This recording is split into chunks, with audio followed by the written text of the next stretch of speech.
మీ పేరు? రాధా అండి. Big boss 8 ఎలా ఉందండి? పర్వాలా ఒక మాదిరిగా ఉంది. కన్నడ వాళ్ళు కొంచెం పర్వాలా సపోర్టింగ్గానే చేస్తున్నారు. శ్రీప్రియ బాగానే ఉంది. మీ ఫేవరెట్ కంటెస్టెంట్ ఎవరు? రవితేజ వెళ్ళిపోయిందిగా. ఇంకా ఫేవరెట్ అంటే అందరూ బాగానే చేస్తున్నారులేండి, పర్వాలేదు. గంగ వెళ్ళిపోయింది, ఆమె పెద్ద ఆమె బాగానే చేసిద్దిలే ఉంటుందేమో అనుకున్నాం, కానీ ఆమె ఆరోగ్యరీత్యంగా బయటికి వెళ్ళిపోవాల్సి వచ్చింది, వెళ్ళిపోయింది. టేస్టీ తేజ ఎలా ఆడుతున్నాడు? పర్వాలేదు బాగానే ఆడుతున్నాడు. బిగ్ బాస్ 8లో స్టార్ మా కన్నడ వాళ్ళకి సపోర్ట్ చేస్తుంది అంటున్నారు కదా.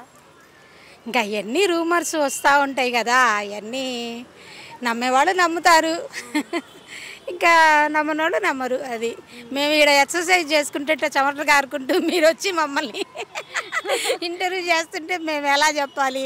ఇలా కారిపోతూ ఉంది మాకు చెమట. కన్నడ బ్యాచ్ ఎలా ఆడుతుంది మరి? బాగానే ఆడుతుంది రండి, పర్వాలేదు బాగానే ఆడుతుంది. సపోర్ట్ అంటే ఇంకేదో చెప్తారులేండి, అవన్నీ ఇంకా ఛానల్స్లో ఇట్లాంటివన్నీ రూమర్స్ వస్తూనే ఉంటాయి కదా.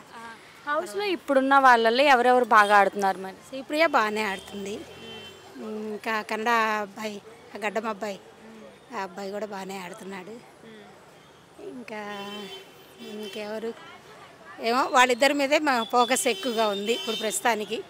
గంగ వెళ్ళిపోయింది, ఇంకా తర్వాత ఆమె రవితేజ ఆమె వెళ్ళిపోయింది.